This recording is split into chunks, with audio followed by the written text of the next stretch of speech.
এই মুহূৰ্তত সমাবেত big breaking news অতি বিশ্বস্ত চিত্ৰগুপ্ত কৰুণাসুৰ আক্ৰমণত হোৱা চিত্ৰগুপ্ত 14 দিনৰ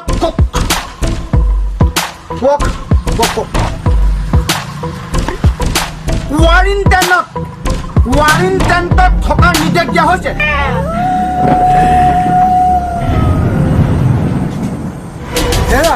কেনি লৈ আহিলা হে? উশাহ নিশাহ লোৱাত বৰ কষ্ট পাইছো। হুলস্থুল নকৰিব, ডিষ্টেন্স মেইনটেইন কৰক, হাতবোৰ চেনিটাইজ কৰক, অধৈৰ্য নুহব।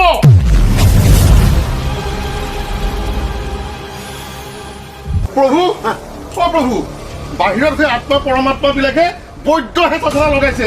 এইসোপা কিহত মৰিছে বুলি ভাবিছা? মোক নাৰদে মত্যৰ পৰা সকলো ইনফৰ্মেশ্যন দি আছে। সকলোকে কৈ দিয়া মই এতিয়া হোম কোৱাৰেণ্টাইনত আছো আৰু এতিয়াৰ পৰা মই মোৰ অফিচৰ সকলো কাম অনলাইন যোগে কৰিম।